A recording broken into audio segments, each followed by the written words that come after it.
Good morning વિદ્યાર્થી મિત્રો. છેલ્લા બે લેક્ચરથી આપણે ધ સિમ્પલ પ્રેઝન્ટ ટેન્સ વિશે સમજૂતી મેળવી રહ્યા છીએ. લાસ્ટ વિડિયોમાં આપણે ટુ બી અને ટુ હેવ વાળા વાક્યો કેવી રીતે બનાવી શકાય એમની વાક્ય રચનાઓ ઉદાહરણો સાથે સમજેલા હતા. આજે આપણે આ વિડિયોની અંદર વર્બ વાળા વાક્યો છે એમની સમજૂતી મેળવવાના છીએ. તો એ વર્બ વાળા વાક્યો આપણે અગાઉ પણ ચર્ચા કરી રહ્યા હતા કે ટુ બી વાળા વાક્યો અને વર્બ વાળા વાક્યો અને ટુ હેવ વાળા વાક્યો આ ત્રણની અંદર શું ફેરફાર છે એની આપણે ચર્ચા કરેલી હતી. ટુ બી વાળા વાક્યો છે માત્ર અસ્તિત્વ બતાવે છે. ટુ હેવ વાળા વાક્યો છે એ માલિકી દર્શાવે છે અને વર્બ વાળા વાક્યો છે એ વાક્યની અંદર ક્રિયા દર્શાવે છે. હવે એમની અંદર આપણે કીધું હતું કે વર્તમાન કાળની અંદર વપરાતું ક્રિયાપદ એ કાં તો મૂળ રૂપ હોય છે અથવા એસ કે પછી ઈએસ વાળું રૂપ હોય છે. તો આપણે એવું કીધું હતું કે જો વાક્યનો કરતા ત્રીજો પુરુષ એક વચન હી સી કે પછી ઈટ હોય અથવા તો કોઈ પ્રોપર નાઉન આપેલું હોય, દાખલા તરીકે છે મોહી, ત્યાર પછી મીના, આવું કોઈ પ્રોપર નાઉન હોય અથવા તો એક વચનનું કોમન નાઉન આપેલું હોય, દાખલા તરીકે ટીચર, ત્યાર પછી બોય, બુક, આ વગેરે આ એક વચનના નામ હોય. આટલી પરિસ્થિતિ હોય ત્યારે આપણે એસ કે પછી ઈએસ વાળું રૂપ વાપરવાનું છે. આ સિવાયના તો આ સિવાય કોણ વધે છે? એક છે આઈ, ત્યાર પછી બી, બીજો પુરુષ એક વચન યુ, બીજો પુરુષ બહુવચન યુ અને ત્રીજો પુરુષ એક વચન બહુવચન હે.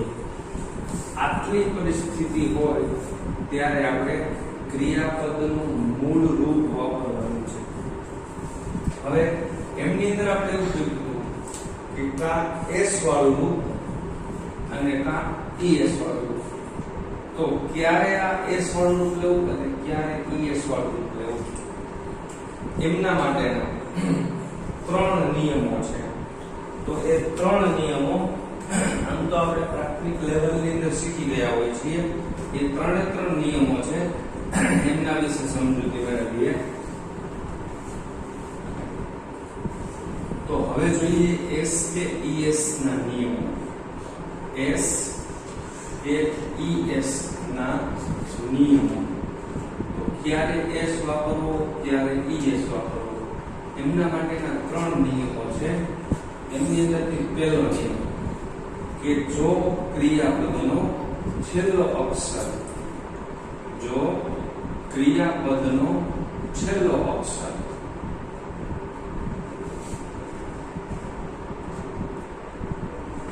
ઓ એક્સ એસએચ સીએચ અને ડબલ એસ હોય તો ક્રિયાપદને ઈએસ પ્રત્યય લાગે છે. છેલ્લો અક્ષર ઓ એક્સ એસએચ સીએચ કે ડબલ એસ હોવો જોઈએ. પરંતુ આ નિયમ ક્યારે લાગુ પડે છે કે જો વાક્યનો કરતા ત્રીજો પુરુષ એક વચન હોય અને પછી ક્રિયાપદનો છેલ્લો અક્ષર આમાંનો કોઈ હોય ત્યારે તમારે ક્રિયાપદને ઈએસ પ્રત્યય લાગે છે. દાખલા તરીકે ક્રિયાપદ આપેલું હોય ગો, છેલ્લો અક્ષર ઓ છે અને વાક્યનો કરતા ત્રીજો પુરુષ એક વચન હોય તો ગો ને ઈએસ પ્રત્યય લગાડીએ ત્યારે ગોસ થઈ જાય છે. એવી રીતે ક્રિયાપદ છે મિક્સ એટલે મિશ્ર કરવું. આ મિક્સ નો છેલ્લો અક્ષર એક્સ છે તો એને ઈએસ પ્રત્યય લગાડીએ ત્યારે શું થઈ જશે? મિક્સિસ. એવી રીતે પુશ એટલે ધક્કો મારવો. તો એને એસ પ્રત્યે ઈએસ પ્રત્યે લગાડશું ત્યારે પુશ નું થઈ જશે પુશીસ. એવી રીતે ક્રિયાપદ છે ટીચ. ટીચ એટલે શીખવું. છેલ્લો અક્ષર અહીંયા સીએચ છે તો ઈએસ પ્રત્યે લગાડીશું ત્યારે ટીચ નું થઈ જશે ટીચીસ. એવી રીતે PASS પાસ એટલે પસાર થવું. છેલ્લો અક્ષર છે ડબલ એસ છે ત્યારે પાસ નું થઈ જશે પાસીસ. ફરીથી યાદ અપાવું છું કે આ બધા જ નિયમો લાગુ પડશે પરંતુ ક્યારે વાક્યનો કર્તા ત્રીજો પુરુષ એકવચન હોય તો. ચાલો એક ઉદાહરણ સાથે સમજાવું. એવું વાક્ય આપેલું હોય Rohit goes to school. Rohit એ શાળાએ જાય છે. પણ એવું આપી દીધેલું હોય કે my friends મારા મિત્રો, બહુવચનનું નામ છે મારા મિત્રો go to school મારા મિત્રો શાળાએ જાય છે. તો જો અહીંયા ક્રિયાપદ go છે, અહીંયા પણ ક્રિયાપદ go છે. તો પહેલું જે વાક્ય છે એમાં go નું goes થયું છે જ્યારે બીજા વાક્યમાં go જ રહ્યું છે કારણ કે અહીંયા વાક્યનો કર્તા ત્રીજો પુરુષ એકવચન છે જ્યારે અહીંયા વાક્યની અંદર ત્રીજો પુરુષ બહુવચન છે. તો જે એસ કે ઈએસ પ્રત્યેના નિયમો છે એ માત્ર ને માત્ર વાક્યનો કર્તા ત્રીજો પુરુષ એકવચન હોય ત્યારે જ લાગુ પડે છે, બહુવચનની અંદર લાગુ પડતા નથી. આ થયો એનો પહેલો નિયમ. ત્યાર પછી આપણે બીજો નિયમ જોઈએ.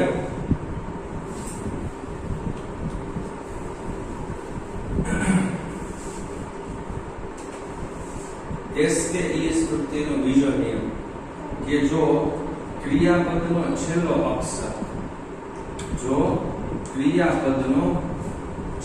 અક્ષર વાય હોય અને તેની પહેલાનો અક્ષર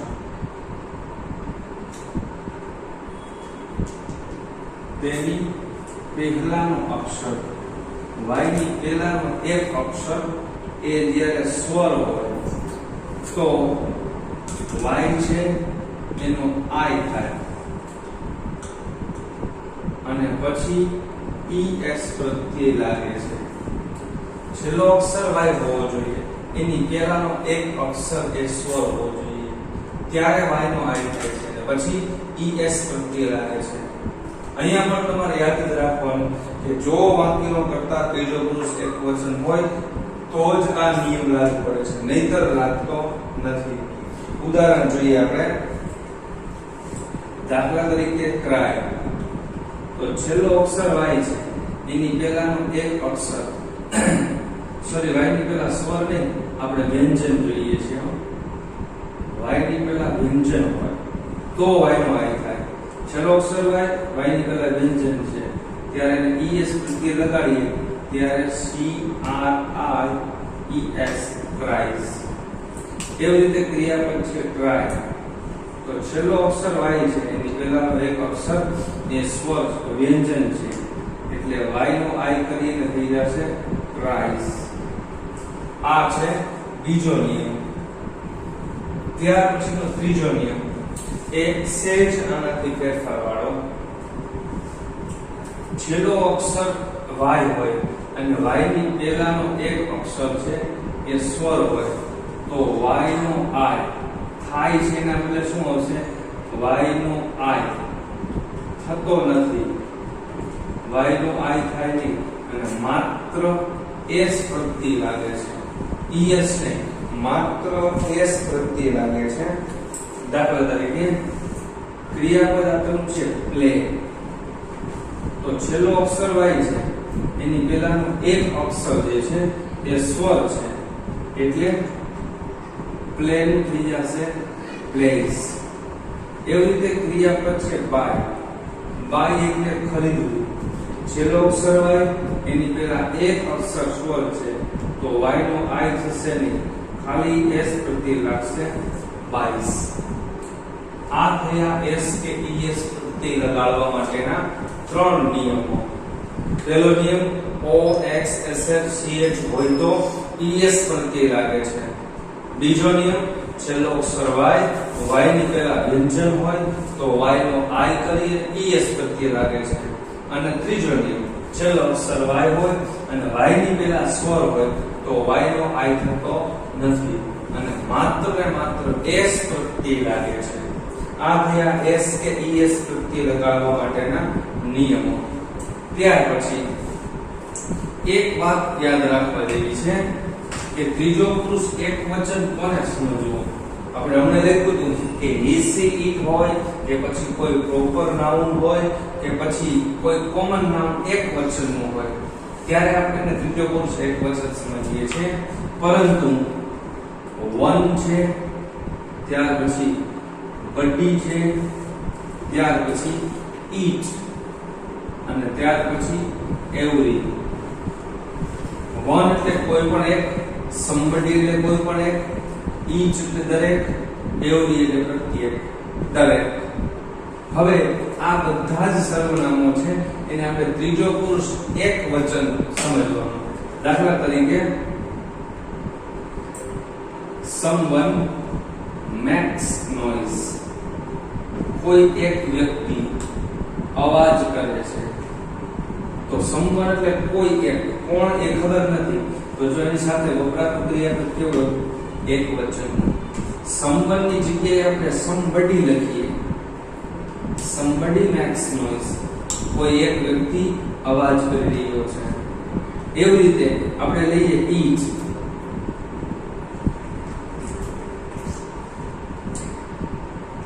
each student, પ્રત્યેક વિદ્યાર્થી, writes homework, દરેક વિદ્યાર્થી હોમવર્ક લખે છે. તો જો each પછી writes s કે es વાળું રૂપ આવ્યું. એવી રીતે every, each ની જગ્યાએ every લખેલું હોય તો પણ અર્થ એ થશે every student writes homework. તો one, buddy, each કે every એને આપણે ત્રીજો પુરુષ એકવચનનું સર્વનામ સમજવાનું છે એટલે એની સાથે વપરાતું ક્રિયાપદ એકવચનનું આવશે. ચાલો હવે ત્યાર પછી જે આપણે વર્ગવાળી વાક્ય રચના સમજવાના છીએ એના ઉપર મૂળ મુદ્દા ઉપર જઈએ. એ છે વર્ગવાળી વાક્ય રચના. વર્ગવાળી વાક્ય રચનાની અંદર હકાર વાક્ય રચના જોઈએ. તો સૌથી પહેલા આપણે જોશે કર્તા, ત્યાર પછી વર્તમાન કાળમાં વપરાતું ક્રિયાપદ હોય છે મૂળ રૂપ અથવા તો s કે es વાળું રૂપ. ક્યારે મૂળ રૂપ લેવું, ક્યારે s વાળું લેવું અથવા ક્યારે es વાળું લેવું એમના માટેના આપણે નિયમો જોયા છે. ત્યાર પછી કર્મ અને ત્યાર પછી અન્ય શબ્દ. ઉદાહરણ જોઈએ.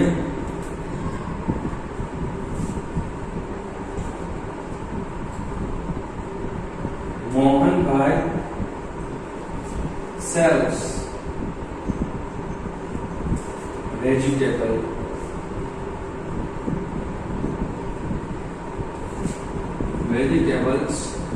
in the market. મોહનભાઈ એ બજારમાં શાકભાજીઓ વેચે છે. તો જો અહીંયા મોહનભાઈ કરતા છે, મોહનભાઈ ત્રીજો પુરુષ એકવચન છે એટલે આપણે s કે es વાળું રૂપ લીધું. આ સેલ ક્રિયાપદ છે. સેલ ને એકે નિયમ લાગુ પડતો નથી એટલે માત્ર s પ્રત્યય લાગે છે. અને ત્યાર પછી વેજીટેબલ કર્મ અને ઇન ધ માર્કેટ અન્ય શબ્દ છે. ત્યાર પછી નકાર વાક્ય રચના જોઈએ.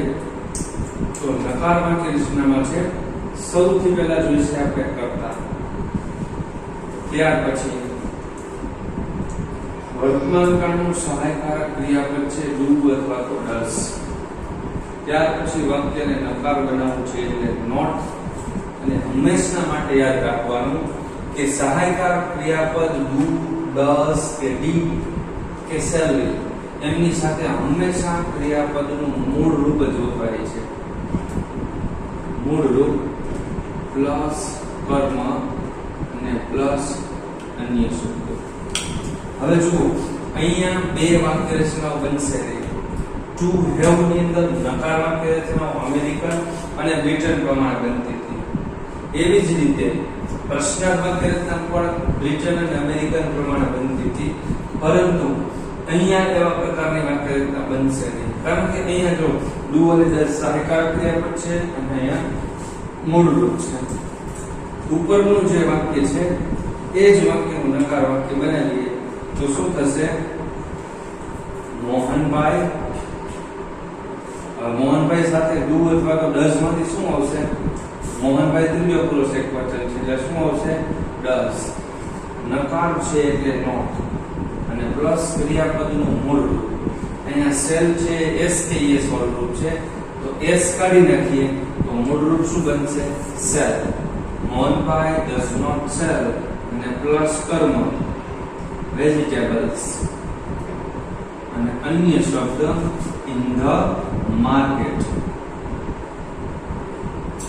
Mohanbhai does not sell vegetables in the market. કે મોહનભાઈ માર્કેટમાં શાકભાજીઓ વેચતા નથી. અને ત્યાર પછી એક પ્રશ્નાર્થ વાક્ય રચના. પ્રશ્નાર્થ વાક્ય રચનામાં શું કરશું? ડુ કે ડઝ વાક્યની શરૂઆતમાં કરતા છે ડુ કે ડઝ ની જગ્યાએ નોટ નીકળી જાય અને છેલ્લે પ્રશ્નાર્થ જેવું. તો વાક્યની શરૂઆતમાં આવશે ડુ અથવા તો ડઝ. વાક્ય પ્લસ આવશે કરતા, પ્લસ ડુ ડઝ સાથે નકાર હોય તો ભલે, પ્રશ્નાર્થ હોય તો ભલે, હંમેશા મૂળ રૂપ જ આવે છે. પ્લસ કર્મ પ્લસ અન્ય શબ્દ હોય તો અને પ્લસ ક્વેશ્ચન માર્ક. ઉપરનું વાક્ય છે એમનું જ પ્રશ્નાર્થ વાક્ય બનાવીએ તો વાક્યની શરૂઆતમાં શું આવશે? ડઝ પ્લસ કરતા છે મોહનભાઈ, ડઝ મોહનભાઈ પ્લસ ક્રિયાપદનું મૂળ રૂપ સેલ પ્લસ કર્મ વેજીટેબલ્સ અને અન્ય શબ્દ ઇન ધ માર્કેટ અને છેલ્લે ક્વેશ્ચન માર્ક. તો આ થઈ વર્બ વાળી વાક્ય રચના. હવે જ્યારે તમારે પિક્ચર ડિસ્ક્રિપ્શન લખવાનું થશે ત્યારે ઘણા બધા વિદ્યાર્થીઓ શું કરે છે? એક ને એક વાક્ય બનાવશે ટુ બી વાળું. There is a book, there is a table, there is a fan, there is two boys. તો બધા જ ટુ બી વાળા વાક્યો છે. તો એમની અંદર કેટલાક વાક્યો ટુ બી વાળા બનશે, કેટલાક વાક્યો ટુ હેવ વાળા બનશે, કેટલાક વાક્યો વર્બ વાળા બનશે અને કેટલાક વાક્યો છે ચાલુ કાળના બનશે, કેટલાક વાક્યો પૂર્ણ કાળના બનશે. એમ વિવિધતા જોવા મળવી જોઈએ. તો એ ક્યારે વિવિધતા જોવા મળશે? જો તમને વર્તમાન કાળ ટુ બી, ટુ હેવ અને વર્બ. જો પિક્ચર ડિસ્ક્રિપ્શન છે એની અંદર માત્ર ને માત્ર તમારે વર્તમાન કાળમાં જ લખવાનું છે. તમને સામે જેવું દેખાય છે એવું જ તમારે લખવાનું છે. પણ તમે ક્યારે લખી શકશો? જો તમને સાદા વર્તમાન કાળની અંદર વાક્યો બનાવતા આવડતું હોય તો. જો એના માટે તમને આ ટુ બી, ટુ હેવ અને વર્બ આ ત્રણની વાક્ય રચના આવડતી હોય તો તમે જાતે તમારી રીતે વાક્યો બનાવી શકો છો.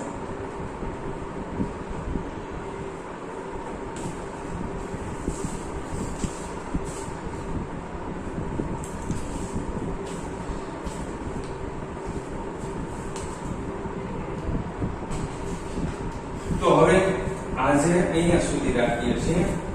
આજે આપણે વર્બ વાળી વાક્ય રચનાઓ શીખ્યા છીએ. હવે તમારે આજે હોમવર્કમાં